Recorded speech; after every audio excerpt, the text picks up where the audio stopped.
야, 거기 짱깨걸 오늘도 김치 싸왔어? 냄새 지린다. 이제 그만해. 미국 남학생들이 한국 소녀를 괴롭히고 있습니다. 계속된 괴롭힘에도 굴하지 않던 소녀. 그러나 미국 남학생 한 명이 결국 선을 넘어버렸습니다. 야, 니네 부모가 코로나 숙주라며? 주변 모두가 놀라 한국 소녀의 반응을 지켜보는 순간 그 남학생은 후회하게 됩니다. 바로 한국 소녀는 남학생의 자존심을 단 1초 만에 구겨버렸는데요. 도대체 무슨 일이 있었던 걸까요? 이야기 시작 전 구독과 좋아요를 눌러주시면 영상 제작에 큰 힘이 됩니다. 지금 바로 시작하겠습니다. 미네소타의 차가운 가을 바람이 링컨 고등학교 운동장을 휘몰아치고 있었습니다. 강다연은 파커 교사를 따라 체육관으로 향하면서 가슴이 두근거리는 것을 느꼈습니다. 새 학교, 새로운 사람들, 그리고 완전히 다른 문화. 모든 것이 낯설기만 했습니다. 자, 오늘은 미식 축구팀을 편성할 거야. 파커 교사가 호각을 불며 학생들을 불러 모았습니다. 다연은 작은 체구에도 불구하고 또래들 사이에서 눈에 띄었습니다. 검은 머리에 동양인 특유의 이목구비, 그리고 어딘가 긴장한 듯한 표정이 학생들의 시선을 끌었죠. 팀장들이 차례로 선수를 선택하면 돼. 교사의 말이 떨어지자 학생들은 하나둘씩 팀을 정해 나갔습니다. 하지만 다연을 선택하는 팀장은 없었습니다. 이곳 고등학교에서도 인종차별은 여전했었죠. 시간이 흘러갈수록 운동장에 남은 학생은 점점 줄어들었고 다연은 마지막까지 남겨졌습니다. 다연은 레드팀으로 가. 파커 교사가 어쩔 수 없다는 듯이 말했습니다. 레드팀 학생들은 못마땅하다는 표정을 숨기지 않았습니다. 다연은 작게 고개를 숙이며 팀 쪽으로 걸어갔습니다. 게임이 시작되었습니다. 미식 축구공이 높이 던져지자 학생들은 우르르 몰려들었습니다. 다연은 뒤쪽에서 상황을 지켜보고 있었습니다. 그런데 갑자기 공이 그녀 쪽으로 날아왔습니다. 다연, 하다. 누군가가 소리쳤습니다. 순간 다연의 눈빛이 달라졌습니다. 공을 향해 달려가던 상대팀 2명이 그녀를 막으려 했지만 다연은 놀라운 점프력으로 그들을 뛰어넘었습니다. 마치 중력을 거스르는 듯한 높은 점프였죠. 와! 관중석에서 탄성이 터져나왔습니다. 다연은 공중에서 완벽한 자세로 공을 잡더니 착지와 동시에 민첩한 피벗으로 태클을 피해냈습니다. 그 순간 그녀의 허벅지 근육이 팽팽하게 드러났고 폭발적인 다리 힘이 모든 이의 시선을 사로잡았습니다. 대박! 저애 뭐야? 점프가 장난 아니네. 학생들이 웅성거렸습니다. 파커 교사도 놀란 표정을 감추지 못했습니다. 하지만 놀람은 오래가지 않았습니다. 트렌트 밀러라는 학생이 다연을 바라보며 코를 찡그렸습니다. 그는 학교에서 나름 인기가 있는 학생이었죠. 키가 크고 운동을 잘하는 전형적인 미국 고등학생이었습니다. 냄새 나는데. 트렌트가 큰 소리로 말했습니다. 뭔가 이상한 냄새가. 그의 시선이 다연을 향했습니다. 옆에 있던 콜 라미레즈가 킥킥 웃으며 맞장구 쳤습니다. 콜은 트렌트의 단짝 친구로 항상 트렌트의 말에 동조하는 아이였습니다. 맞아, 뭔가 짜고 신 냄새 같은데. 분위기가 순식간에 바뀌었습니다. 방금 전까지 다연의 점프에 놀라워했던 학생들이 갑자기 조용해졌습니다. 트렌트는 두 손으로 자신의 눈꼬리를 잡아당기며 우스꽝스러운 표정을 지었습니다. 야, 코로나 온다. 다들 멀리 떨어져. 트렌트가 큰 소리로 외쳤습니다. 학생들 사이에서 키득거리는 소리가 들렸습니다. 다연의 얼굴이 빨갛게 달아올랐지만 그녀는 아무 말도 하지 않았습니다. 단지 고개를 숙인 채 공을 바닥에 내려놓을 뿐이었습니다. 그만해. 파커 교사가 호각을 불며 말했지만 이미 분위기는 돌이킬 수 없을 만큼 차갑게 식어버렸습니다. 다연은 운동장 구석으로 걸어가며 혼자 중얼거렸습니다. 뛰어라. 말 대신에. 그녀의 주먹이 꽉 쥐어져 있었지만 그녀는 참았습니다. 아직은 참을 수 있다고 생각했으니까요. 하지만 이것은 시작에 불과했습니다. 과연 다연은 계속해서 이런 상황을 견딜 수 있을까요? 그 일이 있은 후 다연의 학교 생활은 점점 더 어려워졌습니다. 점심시간이 되었습니다. 다연은 카페테리아 구석자리에 앉아 도시락을 꺼냈습니다. 어머니가 정성스럽게 싸주신 한국 음식이 들어있는 도시락이었죠. 뚜껑을 열자 김치볶음과 불고기의 고소한 냄새가 올라왔습니다. 우에, 저게 뭐야? 트렌트가 코를 막으며 과장스럽게 표현했습니다. 정말 역겨운 냄새네. 콜이 바로 옆에서 맞장구 쳤습니다. 김치 냄새 미쳤다. 완전 시큼하고 짜. 다연은 젓가락을 들려다가 손을 멈췄습니다. 주변 학생들의 시선이 모두 자신에게 쏠린 것을 느낄 수 있었습니다. 멀리 비켜. 냄새 올라온다. 트렌트가 손으로 코를 막으며 친구들에게 말했습니다. 그러자 주변에 앉아있던 몇몇 학생들이 실제로 자리를 옮기기 시작했습니다. 다연의 손이 떨렸습니다. 어머니가 새벽에 일어나서 정성스럽게 만들어주신 도시락이었는데 젓가락이 그녀의 손에서 미끄러져 바닥으로 떨어졌습니다. 스테인리스 젓가락이 바닥에서 대굴대굴 구르는 소리가 카페테리아에 울려 퍼졌습니다. 젓가락 떨어뜨렸네.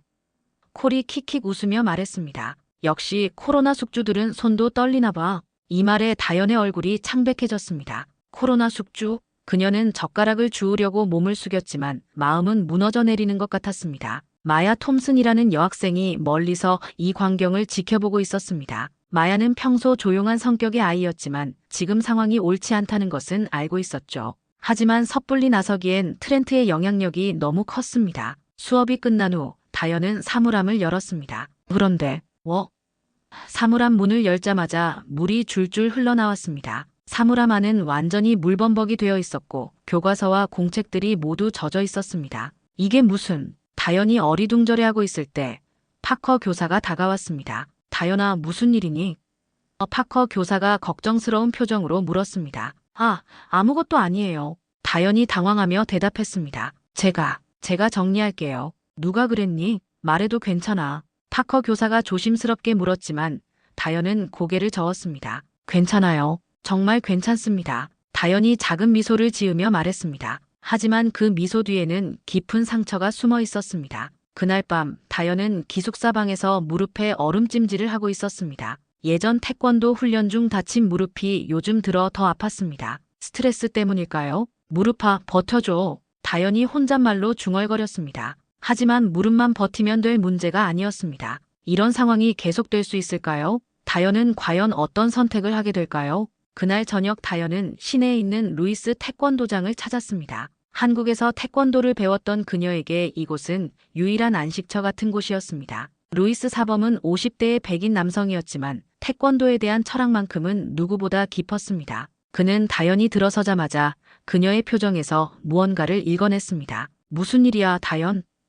루이스 사범이 부드럽게 물었습니다. 다연은 망설이다가 학교에서 일어난 일들을 모두 털어놓았습니다. 체육 시간의 조롱, 점심 시간의 모욕, 그리고 사물함의 물밥엔 사건까지 말이죠. 루이스 사범의 표정이 점점 심각해졌습니다. 다연, 이 정도면 먼저 공격해도 돼. 가만두면 더 심해질 거야. 아니요. 다연이 단호하게 고개를 저었습니다. 태권도는 남을 해치라고 가르치지 않았어요. 절대 선제 공격은 안 돼요. 하지만 현실은... 루이스 사범이 말을 이으려 했지만 다연의 눈빛에서 확고한 의지를 읽을 수 있었습니다. 제가 먼저 때릴 수는 없어요. 그럼 제가 그 아이들과 똑같아지는 거잖아요. 다연의 목소리에는 흔들림이 없었습니다. 루이스 사범은 한참을 고민하다가 말했습니다. 그럼 최소한 자기 방어는 배워두자. 손목 꺾기, 중심 무너뜨리기, 그리고 원킥 스탑. 다연은 고개를 끄덕였습니다. 공격이 아닌 방어라면 괜찮다고 생각했거든요. 훈련이 시작되었습니다. 루이스 사범은 다연에게 상대의 공격을 받아낸 후 최소한의 힘으로 제압하는 기술을 가르쳤습니다.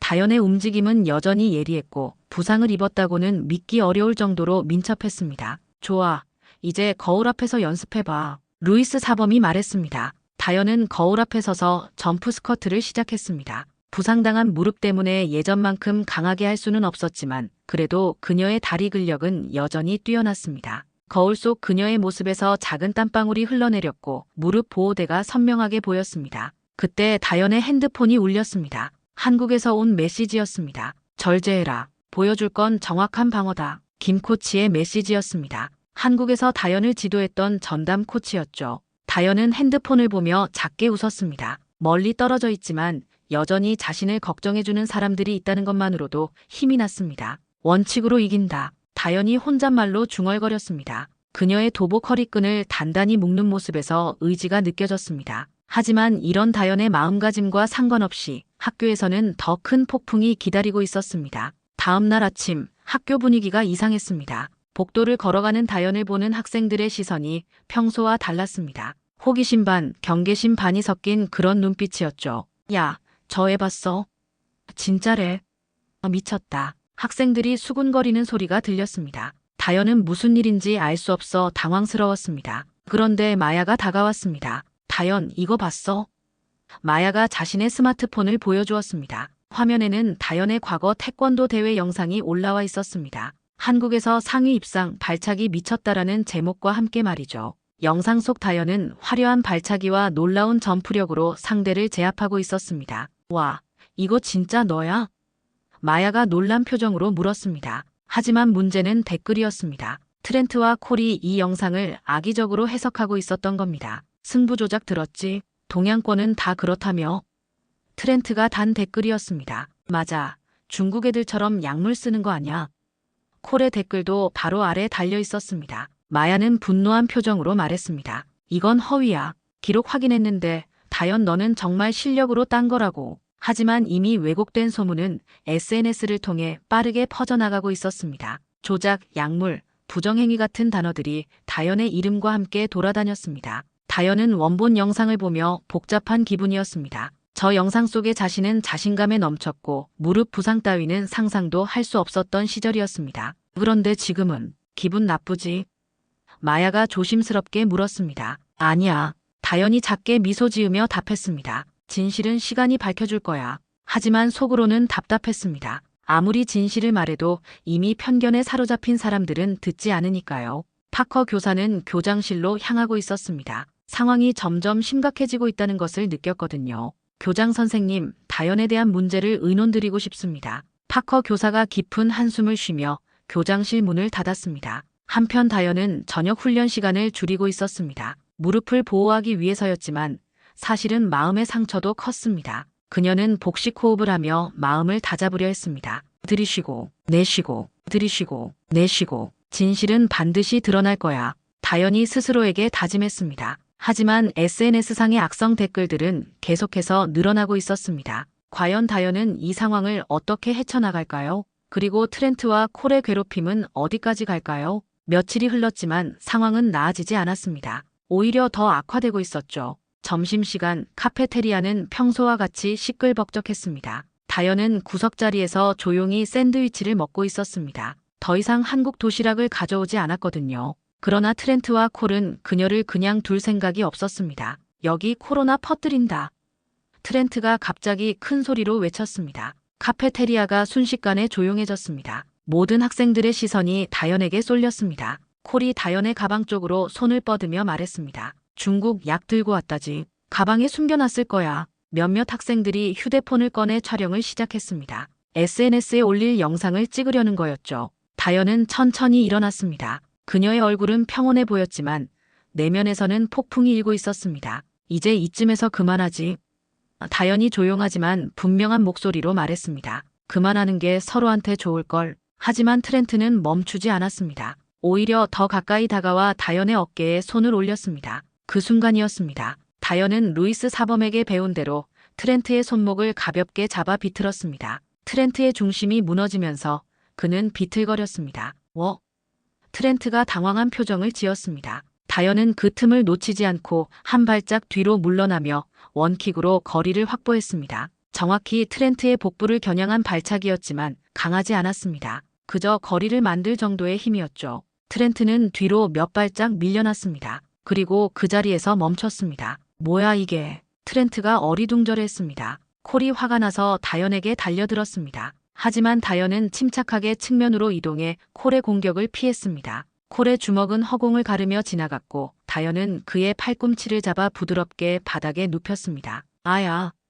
콜이 바닥에 주저앉으며 소리쳤습니다. 다현은 숨을 고르며 두 사람을 바라봤습니다. 끝이야. 카페테리아는 완전히 조용해졌습니다. 누구도 말을 하지 않았죠. 다만 휴대폰 카메라들만이 이 모든 상황을 기록하고 있었습니다. 지금 다 찍었지?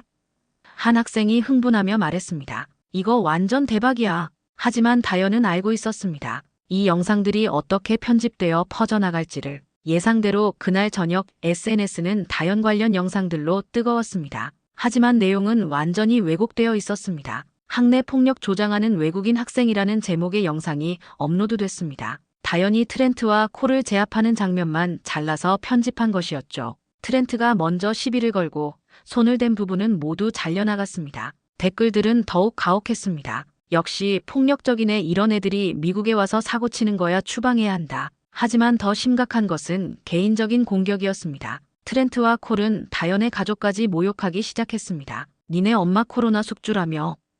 트렌트가 단 댓글이었습니다. 금메달 딸 때 상대방 감염시켰다지. 콜의 댓글도 바로 이어졌습니다. 다현은 휴대폰 화면을 보며 주먹을 꽉 쥐었습니다. 자신을 욕하는 건 참을 수 있었습니다. 하지만 가족을 모독하는 건 다른 문제였습니다. 그날 밤 다현은 한국에 있는 아버지에게 전화를 걸었습니다. 아빠, 다현의 목소리가 떨렸습니다. 다현아, 무슨 일이야?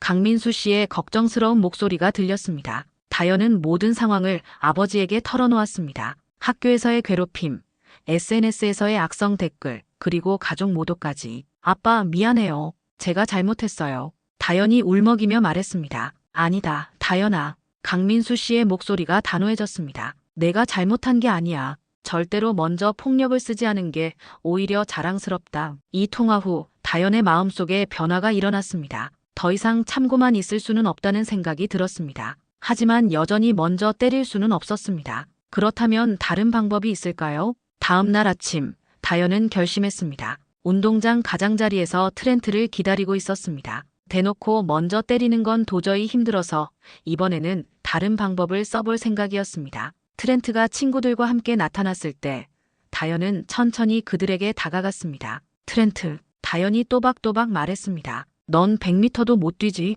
뭐. 트렌트가 당황한 표정을 지었습니다. 미식축구하다가 토했다며. 다현의 목소리에는 조롱의 기색이 섞여 있었습니다. 여자 사귀어 본 적 있냐? 트렌트의 얼굴이 빨갛게 달아올랐습니다. 맨날 남 욕하느라 전교 꼴찌지. 다현이 마지막 한 방을 날렸습니다. 순간 트렌트의 눈이 완전히 뒤집혔습니다. 그는 다현의 멱살을 잡으며 주먹을 휘둘렀습니다. 하지만 다현은 이미 준비하고 있었습니다. 그녀는 살짝 몸을 틀어 트렌트의 주먹을 스쳐 지나가게 했습니다. 이제 방어할 수 있어. 다현이 속으로 생각했습니다. 정확한 앞차기 한 방이 트렌트의 명치를 강타했습니다. 트렌트는 뒤로 나가 떨어지며 코에서 피가 흘러나왔습니다. 다현은 그 자리에서 멈췄습니다. 더 이상의 공격은 하지 않았습니다. 이제 끝이야. 다현이 조용히 말했습니다. 하지만 이것이 정말 끝일까요? 아니면 새로운 시작일까요? 트렌트가 코피를 흘리며 바닥에 쓰러진 순간 주변에 있던 학생들이 일제히 헉 하고 놀라는 소리를 냈습니다. 몇십 개의 휴대폰이 이 장면을 포착하고 있었죠. 누가 구급실에 연락해. 한 학생이 소리쳤습니다. 트렌트는 코를 막으며 일어나려 했지만 다리에 힘이 들어가지 않았습니다. 다현의 정확한 앞차기가 그를 완전히 제압한 거였습니다. 파커 교사가 달려왔습니다. 무슨 일이야? 다현, 트렌트, 너희 둘 다 교장실로 가. 다현은 고개를 끄덕였습니다. 그녀는 이미 이런 상황을 예상하고 있었거든요. 곧이어 경찰이 도착했습니다. 학교 폭력 신고가 들어왔다는 것이었습니다. 트렌트의 부모도 급히 학교로 달려왔고 다현의 부모님은 한국에서 화상통화로 연결되었습니다. 교장실에는 긴장감이 흘렀습니다. 트렌트 부모는 화가 나서 소리쳤습니다. 우리 아들을 때렸잖아요. 이건 명백한 폭행이에요. 하지만 교장은 침착했습니다. 일단 CCTV부터 확인해보죠. CCTV 영상이 재생되었습니다. 화면 속에는 트렌트가 다현을 언어적으로 도발하는 모습, 그리고 다현이 차분하게 대응하다가 트렌트가 먼저 멱살을 잡고 주먹을 휘두르는 장면이 선명하게 담겨 있었습니다. 보시다시피 다현이가 끝까지 방어만 했습니다. 교장이 말했습니다. 트렌트가 먼저 폭력을 사용했고 다현이는 그에 대한 정당방위를 한 것으로 보입니다. 화상화면 속 강민수 씨가 말했습니다. 우리 딸은 절대 먼저 폭력을 쓰는 성격이 아닙니다. CCTV가 모든 걸 증명해주네요. 트렌트 부모의 표정이 점점 어두워졌습니다. 그들도 CCTV를 보니 자신들의 아들이 먼저 시비를 걸었다는 것을 부인할 수 없었거든요. 좋습니다. 교장이 결론을 내렸습니다. 부모님들의 협의에 따라 법적 처벌은 피하고 학교 내 징계로 마무리하겠습니다. 하지만 이미 SNS에는 트렌트가 코피를 흘리며 쓰러진 사진이 퍼져나가고 있었습니다. 이번에는 다현에게 유리한 방향으로 여론이 돌기 시작했습니다. 아시아 여학생한테 KO 당한 덩치 큰 남학생, 이게 바로 자업자득이지, 괴롭히다가 제대로 당했네. 인터넷은 잔혹했습니다. 이전까지 다현을 조롱하던 사람들이 이번에는 트렌트를 조롱하기 시작했습니다.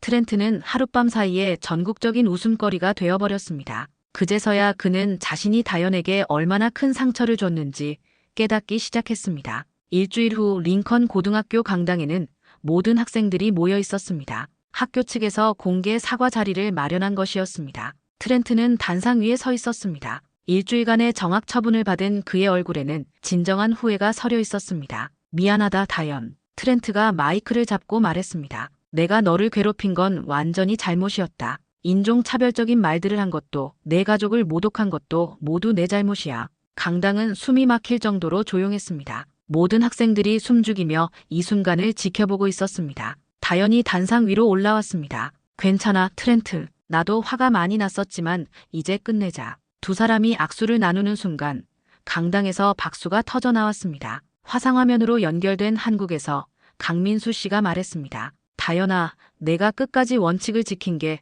아빠는 가장 자랑스럽다. 먼저 폭력을 쓰지 않고도 이렇게 해결할 수 있다는 걸 보여줬구나. 사과 이후 학교 분위기는 완전히 바뀌었습니다. 학생들이 다연에게 다가와 말을 걸기 시작했습니다. 다연아, 태권도 정말 멋있더라. 나도 배우고 싶어. 방법 좀 가르쳐 줄래? 마야가 다연에게 다가와 말했습니다. 너 정말 대단해. 끝까지 원칙을 지키면서도 자신을 지켜냈잖아. 이런 학생들의 반응을 본 교장은 특별한 결정을 내렸습니다. 다연, 학교에서 방과 후 태권도 교실을 개설하려고 해. 내가 학생들을 지도해 줄 수 있겠니? 다연의 얼굴에 환한 미소가 떠올랐습니다. 네, 기꺼이 하겠습니다. 몇 주 후 링컨 고등학교 체육관에서는 방과 후 태권도 교실이 열리고 있었습니다. 다연은 하얀 도복을 입고 학생들 앞에 서 있었습니다. 태권도는 상대를 해치기 위한 무술이 아닙니다. 다연이 또렷한 목소리로 말했습니다. 자신을 지키고 올바른 정신을 기르기 위한 무도입니다. 첫 번째 원칙, 절대 먼저 공격하지 않는다. 다연이 손을 들며 말했습니다. 두 번째 원칙, 최소한의 힘으로 상황을 제압한다. 학생들이 진지한 표정으로 다연의 말을 듣고 있었습니다. 그 중에는 트렌트의 모습도 있었습니다. 그는 다연에게 용서를 구하고 태권도를 배우고 싶다고 했던 것입니다. 세 번째 원칙, 다연이 마지막으로 말했습니다. 진정한 강함은 원칙을 지키는 데서 나온다. 체육관에 울려 퍼지는 다연의 목소리는 자신감에 넘쳐 있었습니다. 더 이상 혼자가 아니었습니다. 그녀 주변에는 그녀를 존중하고 따르는 친구들이 있었고 그녀의 가치관을 이해하는 사람들이 있었습니다. 자, 이제 기본 자세부터 배워볼까요? 다연이 웃으며 말했습니다. 그렇게 강다연의 새로운 시작이 펼쳐졌습니다. 때로는 원칙을 지키는 것이 어려울 수 있지만 끝까지 포기하지 않으면 반드시 길이 열린다는 것을 그녀는 몸소 증명해 보였습니다. 미네소타의 작은 고등학교에서 시작된 한 소녀의 이야기는 이제 많은 사람들에게 용기와 희망을 주는 이야기가 되었습니다. 진정한 승리는 상대를 꺾는 것이 아니라 자신의 원칙을 지키는 것이라는 교훈과 함께 말이죠. 여러분, 오늘 강다연의 이야기는 어떠셨나요? 때로는 참는 것이 약함이 아니라 진정한 강함일 수 있다는 걸 보여준 감동적인 이야기였습니다. 원칙을 지키면서도 자신을 당당하게 지켜낸 다연이의 용기, 정말 대단하지 않나요? 이런 따뜻하고 감동적인 실화 이야기가 더 듣고 싶으시다면 구독과 좋아요 꼭 눌러주세요. 여러분의 작은 관심이 더 좋은 이야기를 전해드리는 큰 힘이 됩니다. 다음에도 더욱 흥미진진한 이야기로 찾아뵙겠습니다. 감사합니다.